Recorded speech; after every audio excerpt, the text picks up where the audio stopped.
at the airport. It was a tumultuous kirtan. Satsvit Maharaj describes it quite nicely in his Prabhupada Lilamrita. What I remember is that Prabhupada got off the plane and he was coming to the airport way there, and we were having big kirtan. As soon as Prabhupada Is sound okay for everybody? I was looking through my camera, because in those days there weren't many photos of Srila Prabhupada. Actually, the only photos I'd ever seen were... No, it's very low. I could not hear. Who is playing? Mudit Prabhuji, can you reshare and increase the sound? Ji Prabhuji.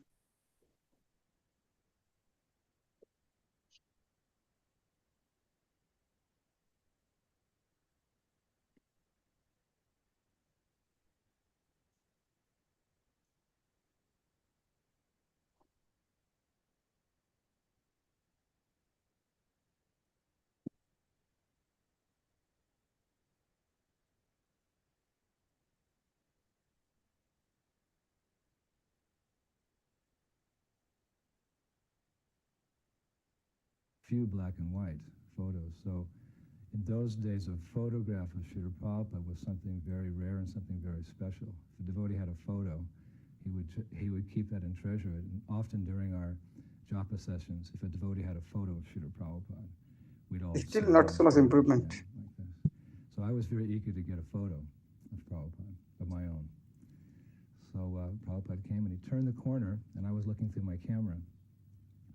And I saw Prabhupada, and I thought, Prabhupada looks just like he does in the photographs, was my thought.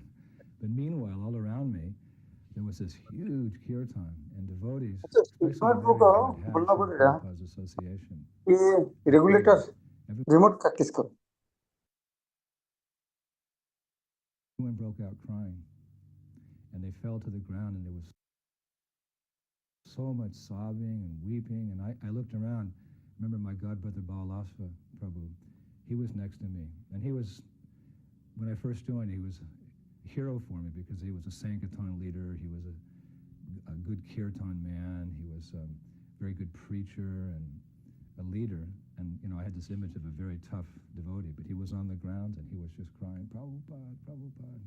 I looked around and I thought, why am I not crying? I must have so many material desires in my heart that I can't cry when I first see my spiritual master. So I just put my camera in my bag and fell on the ground.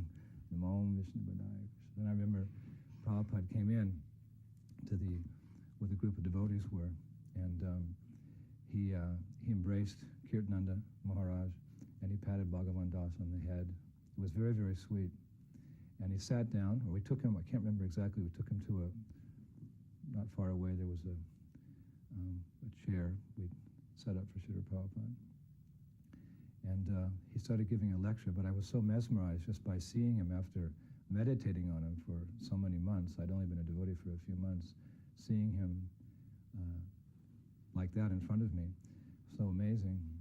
And but I remember one thing from his lecture.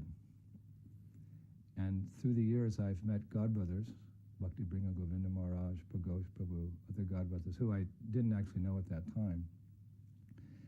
And we would reminisce about that first time Prabhupada came and we saw him. And we all remember the same sentence that Prabhupada said in that lecture. He said, please believe me when I tell you, you are not this body. And that just entered into my heart. And, it convinced me, I'm not the body, I'm a spirit soul. I'd been reading it so often in Prabhupada's books and heard it in the lectures, but when Prabhupada looked at us, he leaned over a little bit and he said, please believe me when I tell you, you are not this body. So powerful. As Prabhupada said, the chanting of Hare Krishna is always beneficial, but it's especially potent when it's heard from the lips of a pure devotee. Hare Krishna. Prabhupada came to the temple and... Mudit Prabhuji, you can share the introduction now. By that time, I will download the lecture and share it.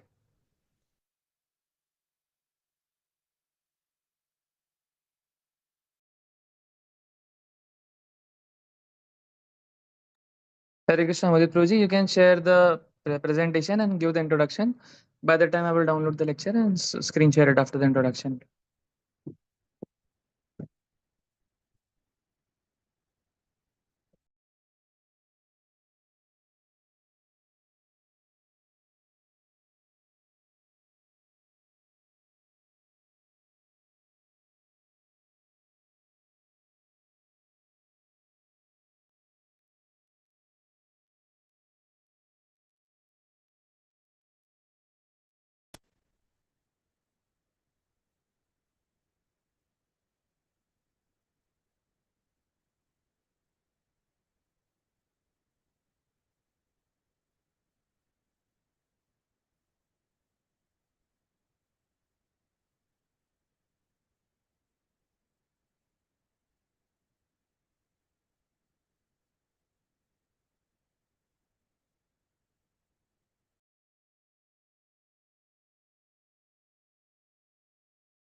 Hare Krishna. Am I audible now? Yes, Prabhuji. Yes, Prabhuji. Om Agyanantasya Dhyananjana Shalakaya Chakshuramitam Yenam Tasmai Shri Gurave Namah. Hare Krishna. So sorry for the technical inconveniences caused. So we will be today we will be hearing some glories about the disciple of Sri Prabhupada, His Holiness Indradyumna Swami Maharaj. So Maharaj was born in United States in 1947, and he came in contact with the ISKCON devotees in 1970, in 1969 to be exact, and he met Prabhupada in 1970.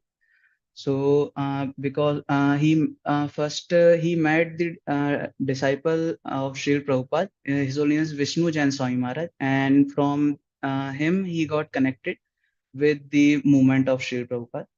And by coming in contact with devotees, he was very much inspired by the teachings of Srila Prabhupada, and he was very much attracted by the form of the Lord, that is Shyam Sundar Dvibhuj form of the Lord. And in 1971, he left USA to help open Bhakti Yoga Center across the Europe. And Maharaj sannyas and early services. In 1979, at the age of 29, Maharaj accepted the sannyas, and he also served as a temple president in New Mayapur, France. He also built many communities through his leadership and book distribution, and he does kirtans all over the world. Maharaj is traveling and preaching the mission of Srila Prabhupada. Since 1986, he has dedicated he dedicated his life in traveling and preaching, and since then he has traveled globe, and he served over more than 100 countries. He did kirtans, and he gave lectures, and he organized festivals. Yes. So the first letter which Maharaj received from Srila Prabhupada, in that letter, Srila Prabhupada described about that how Srila Prabhupada likes festivals, that Rath Yatra festival and the big festivals, how much Srila Prabhupada likes. Srila Prabhupada shared in the letter which he wrote to His Holiness Indradyumna Swami Maharaj before even he received his first initiation. So from that letter, Maharaj got the inspiration of conducting festivals. So that's why Maharaj conducts many festivals. We will see. Yes. So Poland tour, Festival of India.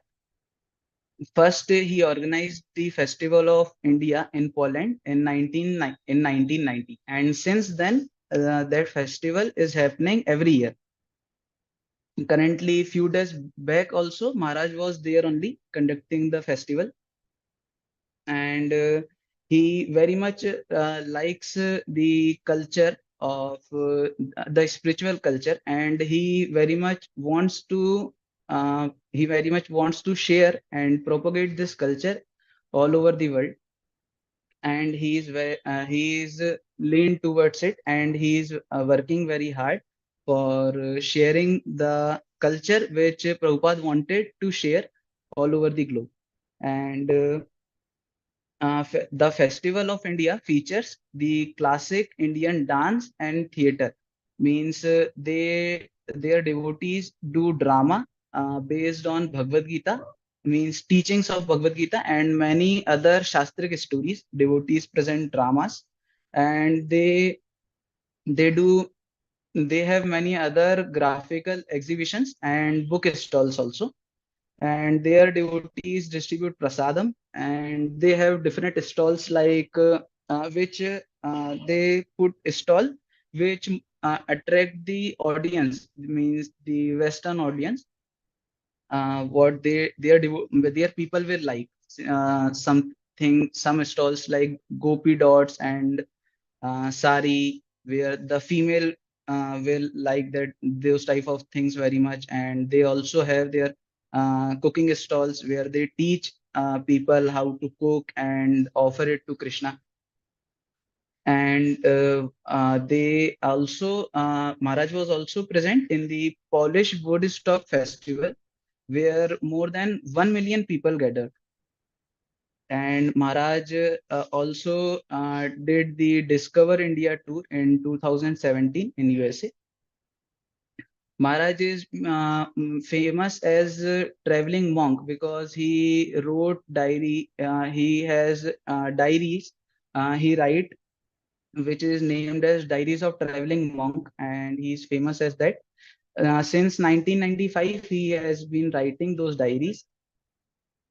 Initially, they were named as Diaries of Traveling Preacher, and after few editions, it was named as Diaries of Traveling Monk. And since so Maharaj has written his 48 years of world travel journeys and incidences, his pastimes, what his preaching pastimes mainly, that how he is traveling to various places and what all difficulties he is facing, and how by the mercy of Srila Prabhupada he has overcome those difficulties, and sharing the movement which Sri Chaitanya Mahaprabhu wanted to take place in each town and village. And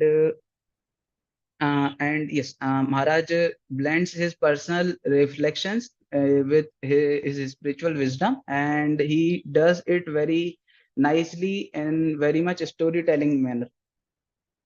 Okay, so yes, interfaith and global outreach. So Maharaj is not only preaching to the people who are means moreover knowing the Indian culture. He is also explaining it to people who have no contact with the with Indian culture, means the people who doesn't know about Krishna, the people who have not even heard the holy name. He's also sharing the spiritual knowledge with other political leaders such as Dalai Lama, king of Zulu nation, late Nelson Mandela. So he's sharing these things means the spiritual knowledge with the people of means the leaders of other countries. This demonstrates the respectful dialogue and the cultural presentation of Bhakti tradition in the world stage. So he is keeping the name of Sri Prabhupada on the world stage, that presenting the spiritual culture on the world scale. So his services and contributions. He is mainly he does very much. He is very much inclined in doing festivals, as I told that because Srila Prabhupada mentioned it in his first letter, which he wrote to him. So from there, he is very much inspired in. He is very much inspired in organizing the festivals, big festivals. Okay. So and he has also written he is also writing Diaries of Traveling Monk. His book distribution. Book distribution was the first service which Maharaj took in ISKCON, and for long time he kept on doing the book distribution. He used to take traveling Sankirtan parties, and he used to distribute books through those Sankirtan parties. And he inspired devotees with his example of humility, dedication, and enthusiasm. Whenever you will see Maharaj's lecture or see him dancing, he will dance like a youth. And many times he speak in his lecture as saying that I am still a new devotee. So he takes very much humble position by saying that he is still a new devotee, but he is inspiring so many people all over the world. He is bridge builder between the bhakti culture and the global society. So the people who are not knowing about the bhakti culture, he is acting as a bridge. Maharaj is also preaching in China, where we all have heard that people are not knowing about the culture, what to say about Indian culture, but people are not knowing the culture only. So Maharaj is teaching them the supreme culture of the Krishna consciousness. So in that sense, he is acting as a bridge builder between the bhakti culture and the global society. And some rememberings Srila Prabhupada. So Maharaj tells that his initial interaction with Srila Prabhupada, that how his temple president Bhagwan Prabhu takes him to Srila Prabhupada, and because he was meeting Srila Prabhupada for the second time only. So as he has heard that whenever we meet our guru, then we should ask for some instruction. So Maharaj asks from Srila Prabhupada that Maharaj, Srila Prabhupada, please give me some instruction. So Srila Prabhupada leans over his desk, and by looking at his eyes, Srila Prabhupada says him that preach boldly and have faith in holiness. So by following that instruction, the Maharaj tells that if he could show as Hanuman showed to the Lord Ram that in Lord Ram that how Lord Ram and Sita are there in his heart. So Maharaj tells that if he could show that, if he could show possibly, then this instruction has been engraved within his heart. So that's how the Maharaj is working on that, is following that instruction, that he is preaching boldly. So we can see that he has been going in many Islamic countries, and as I told, in China also Maharaj is preaching. So he is preaching boldly, and he's having faith in holy name. So he just focuses on distributing the holy name of Lord. uh, uh, Recently also I saw one video where Maharaj with his disciples was going on were doing sankirtan on the beach. So we know that beach is not place where people come with the mentality of chanting or hearing something divine, but there also Maharaj along with his disciple goes and does the kirtan. And some more pastime where Maharaj also tells that when he was offered to do the journey with Srila Prabhupada, so they were going to France, and how his first journey was very much divine and full of experiences, which made his life ever blissful. Thank you. Hare Krishna. Shri Indradyumna Swami Maharaj ki jai. Jagadguru Shri Prabhupada ki jai. Thank you, Madhur Prabhuji, for sharing so many insights about Maharaj. Due to some technical errors, we couldn't play the lectures. I will play the lecture right now.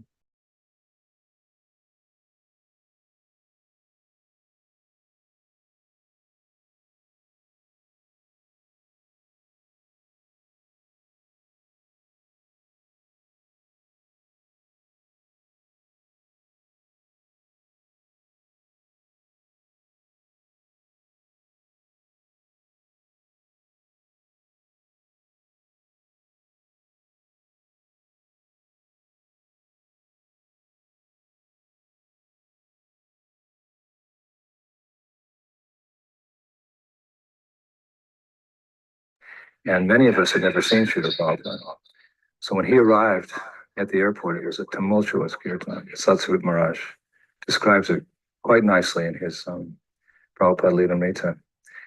What I remember is that Prabhupada got off the plane and he was coming to the airport way there, and we were having big kirtan. As soon as Prabhupada turned the corner, I was looking through my camera, because in those days there weren't many photos of Srila Prabhupada. Actually, the only photos I'd ever seen were a few black and white photos. So in those days, a photograph of Srila Prabhupada was something very rare and something very special. If a devotee had a photo, he would keep that and treasure it. And often during our japa sessions, if a devotee had a photo of Srila Prabhupada, we'd all sit around the photo and chant like this. So I was very eager to get a photo of Prabhupada, of my own. So Prabhupada came and he turned the corner, and I was looking through my camera. And I saw Prabhupada, and I thought, Prabhupada looks just like he does in the photographs, for my thought. But meanwhile, all around me, there was this huge kirtan, and devotees, especially devotees who had had Srila Prabhupada's association before, everyone broke out crying. And they fell to the ground, and there was so much sobbing and weeping. And I looked around. Remember my godbrother Balasva Prabhu, he was next to me. And he was, when I first joined, he was a hero for me because he was a Sankirtan leader. He was a good kirtan man. He was a very good preacher and a leader. And, you know, I had this image of a very tough devotee, but he was on the ground and he was just crying, Prabhupada, Prabhupada. I looked around and I thought, why am I not crying? I must have so many material desires in my heart that I can't cry when I first see my spiritual master. So I just put my camera in my bag and fell on the ground. Then I remember Prabhupada came in to where the group of devotees were, and he embraced Kirtananda Maharaj, and he patted Bhagavan Das on the head. It was very, very sweet. And he sat down, or we took him, I can't remember exactly, we took him to not far away, there was a chair we set up for Srila Prabhupada. And he started giving a lecture, but I was so mesmerized just by seeing him after meditating on him for so many months. I'd only been a devotee for a few months, seeing him like that in front of me. So amazing. And but I remember one thing from his lecture.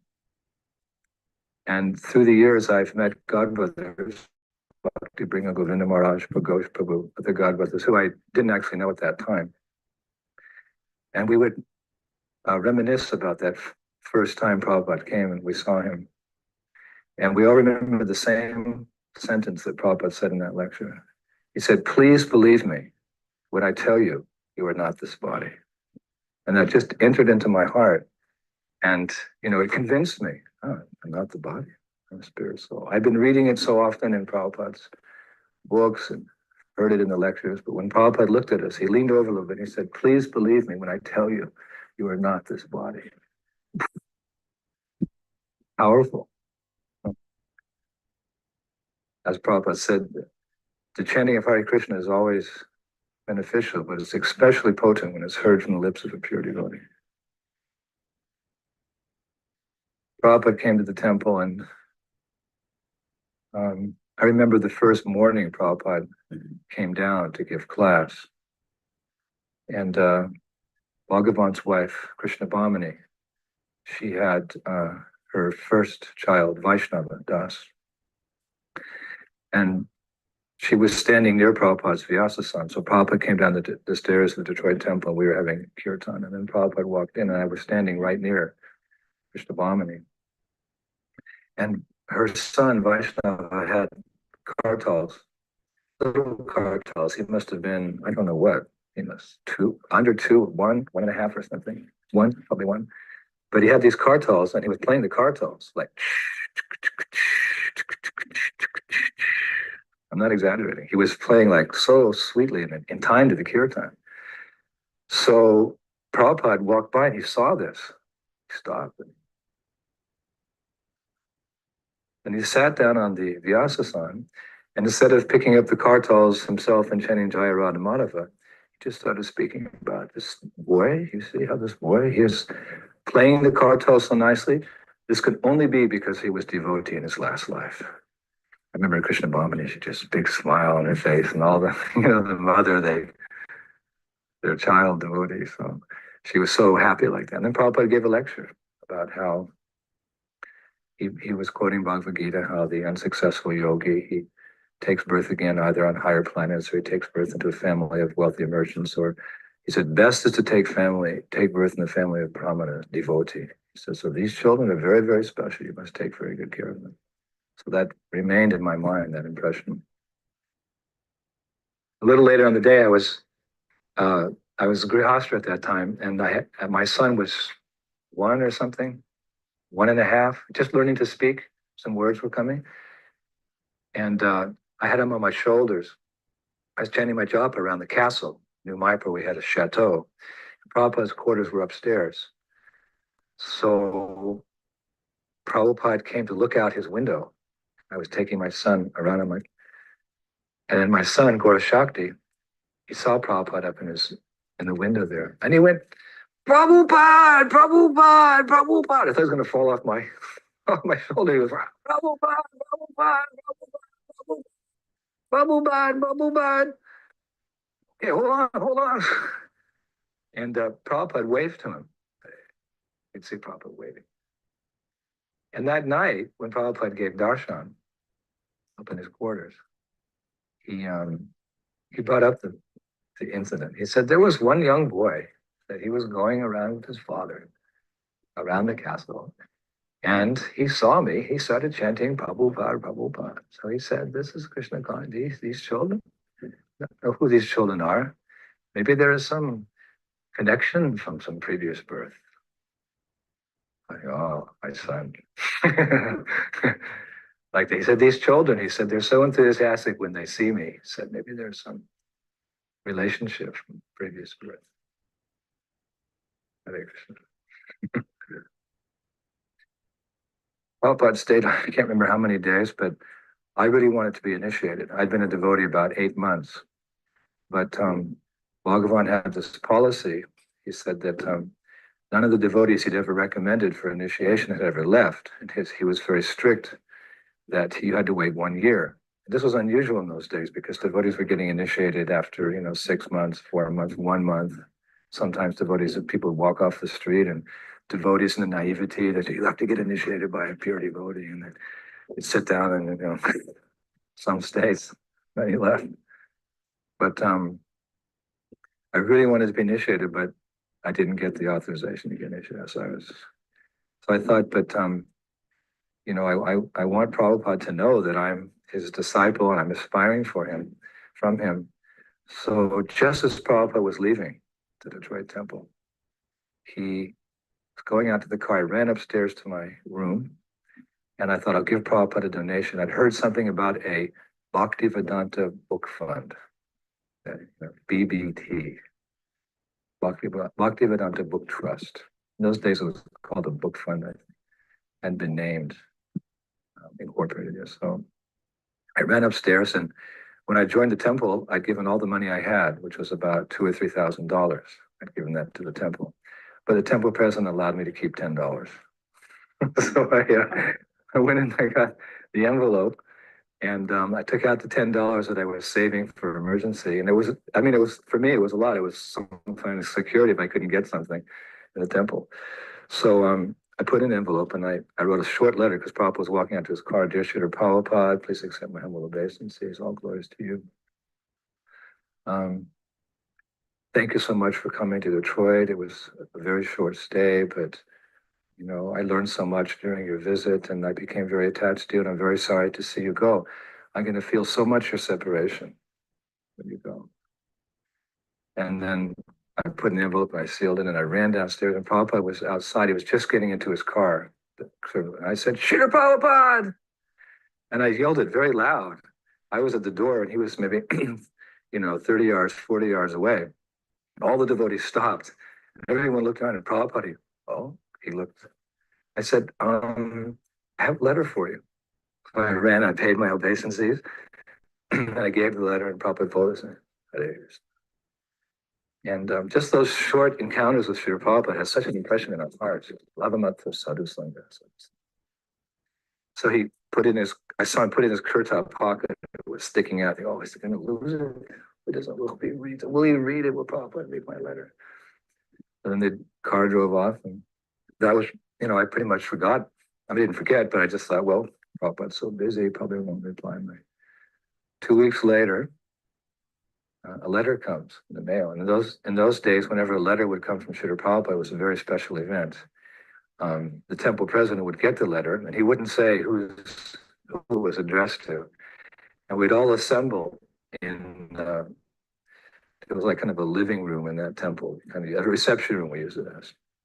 The conch would blow, woo, letter from Srila Prabhupada, a letter's coming from Srila Prabhupada, and whatever we'll be doing, working in the kitchen, cleaning the temple room, preparing the books for Sankirtan, or whatever we do, everyone would just drop, whatever they do, and they'd run to this reception room, and we'd all sit down in great expectation to hear just a few drops of nectar from Srila Prabhupada. And we didn't think that, oh, this letter's for this particular Prabhu, so we figured whatever Srila Prabhupada said was for the benefit of all of us, so every devotee would hang on every word that came from that letter.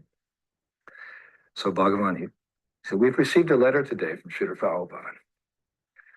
And this letter is addressed to, and he said, Bhakti Brian. And I went, it's me. So he said, so Bhakti Brian, you can come forward and read the letter. So I stood up and I came forward, his hands were shaking. Can't remember it exactly because the letter was later lost, but my dear Bhakti Brian, please accept my blessings. I want to thank you very much for your donation of $10 towards my book fund. I have information from the authorities in your temple that you are doing very nicely in Krishna consciousness. So my request to you is that you always follow in the footsteps of advanced devotees. And in due course of time, I will be very, very happy to accept you as my duly initiated disciple. I was just so elated, so happy that Prabhupada had agreed to initiate me, that in due course of time, so it gave me a lot of strength, spiritual strength. Some months later, I can't remember exactly, but some months later, Srila Prabhupada wrote to Bhagavan Das that he wanted him to go to Europe to help with the center in Paris. It was a new temple in Paris. Hari Vilas was there, Lochananda Umapati Prabhu, who's now Umapati Swami. There were a few devotees, but Prabhupada felt he wanted a GBC man to go there and organize the preaching and get things going, bring it up a little bit. So one day Bhagavan was mentioning that he's going to soon be leaving and he's going to be going to France, and he was trying to think who could come with him and assist him. So I heard that, I raised my hand, I said, I went to Europe one time and I traveled around. He said, do you know how to travel? I said, of course, I've been to France and I've been to Germany and Spain, and you just take me and I'll organize everything for the travel. He said, all right, you can come. We were already quite close. So he said, but on one condition, that you can get us on the same flight as Srila Prabhupada, because Prabhupada was flying in about a week's time to London. So I said, if we're going to go, we'll try to go on the same flight. So if you can get on the same flight as Srila, you can come with me. I mean, he was probably already agreeing, but I said, okay. So I got on the telephone to New York, and I found out from the devotees what flight Srila Prabhupada was on. So I called the airlines and I talked to the ticket agent there. And I said, do you have an AC Bhaktivedanta Swami, Mr. Swami on this flight? Yes, we do. And we have, his servant was also mentioned. I said, I'd like to reserve 2 seats on that flight. She said, I'm sorry, the flight's completely booked. My heart just dropped. I said, gosh, isn't there anything you can do? I said, this is my spiritual master. She said, you're what? I said, he's my spiritual master. She said, what's a spiritual master? I said, he's my guru. She didn't know anything. He's like my teacher. He's like my spiritual teacher. I said, like in Christianity, you have Jesus Christ and he's your life and soul and his teacher. I said, oh, okay, just 1 minute. I'll go talk to my supervisor. So 2 minutes later, she came back. She said, sir, we've made an arrangement so you can be with your guru on the flight. We've got 2 seats for you. So I, gave my name and Bhagavan's name. And a week later, it was some days later, we drove to New York City. And at that time, the temple was on Henry Street. And all I can remember about Henry Street is that Prabhupada was giving initiation. So we have these big Bharadraj and different, all these people I'd heard about and wanted to meet, these devotees. They were leading kirtans, and Vishnu John Maharaj was there and having harinams out on the streets every day of New York. And Prabhupada was lecturing. I remember, impression in my mind is Prabhupada's lectures, and Bhavananda had made a Vyasasan for Srila Prabhupada, very kind of pop art. It was all different colors and everything. I remember Prabhupada I was impressed. This is an amazing Vyasasan. But Prabhupada would sit on it and it would start slipping like this. I always wanted to come up and hold the cushion. I could see Prabhupada was always struggling on the seat there. And then it came time to go to the airport for our flight. There was myself, Bhagavan, Srila Prabhupada, and Pradyumna. And we got in a car and we drove off a little bit early, and most of the devotees got stuck in the traffic. Because in those days, everybody, the whole temple would come to go to the airport and see Prabhupada off. And so my car got there first. Somehow we avoided the traffic jam. And just behind us, Srila Prabhupada arrived. It was Prabhupada and Pradyumna and the driver, really. And then there was myself and Bhagavan and our driver. So we got in, we started going from out, checking our bags in. And, then we went to passport control. And by that time, all the devotees had arrived. It was just so chaotic. There were hundreds and hundreds of devotees. Everybody wanted to see Prabhupada for the last time and, offer their obeisances, maybe ask a few questions. But it was, by the time we actually got to check in, it was a little late. So it was chaotic. And the man who was taking the passports, and next to that, they were checking our hand luggage. I was right next to Prabhupada. And that officer, he said, I want to see inside that white bag. Prabhupada used to carry this white bag, which keep all his important papers and his glasses and his kartals and certain documents and medicines and things. I always wanted to see inside that white bag because always carrying it, a little white, about this big, famous bag, actually. So he said to Prabhupada, I opened that bag. And Prabhupada was having a hard time with the locks. It was kind of old by that time, an Indian make, hard to open. So he couldn't open it. And the man became very rough. He said, open that bag, I said. So I leaned over the counter and I said, went right up to his face. I said, if you speak like that again to my spiritual master, I'm going to break your face. So, the man stepped back. He said, I thought you people were nonviolent. I said, but in a case like this, you're speaking to a pure devotee. You should know the proper etiquette. So he said, okay, young man, you open the bag. I said, okay. And I always wanted to see in that bag, So I turned it around and just opened, just like that. And I opened it up, and then I just became mesmerized. So, looking in the bag, it's a confidential insight into Prabhupada's possessions. I was looking at the glasses. This was there, and the pen was there. And the man said, excuse me, I want to see in the bag. So I turned it around. Look, he said, okay, thank you. So we went on. And then Pradyumna and Bhagavan, they had to go through the same formalities. So the man said, all right, go quickly now, I'll take care of the others. So we were the first two, me and Srila Prabhupada, to walk to the plane along the hallway there. And there were no other passengers. There was nobody, just the two of us in the hallway. It was the first time I'd ever been alone with Prabhupada. So Prabhupada turned to him and he said, just see, he said, in this material world, these people have no good qualities. I couldn't listen. He said, because they are associating with the modes of nature, they have no good qualities. He said, do you understand, Indradyumna? So Prabhupada speaking to me, yes. I didn't really understand. Yes. And then we walked a little further and he said again, he stopped and he said, you just see, hovering on the mental platform, no Krishna consciousness, all the bad qualities. Do you understand, Indradyumna? Yes. And then just before we got to the plane, Prabhupada stopped again. He said, just see, because they are associating with these modes of nature, they're going downwards, downwards, downwards. But if we can revive their Krishna consciousness, they'll go all good qualities. Do you understand? And I went, yeah, now I understand. There was some special potency in hearing the instruction, or hearing the knowledge 3 times. And it just entered my heart. I said, yeah, I understand that they have bad qualities because they're associated in the material world, but if we revive their Krishna consciousness, all their good qualities will come. I just was, oh, it was like a mystical experience.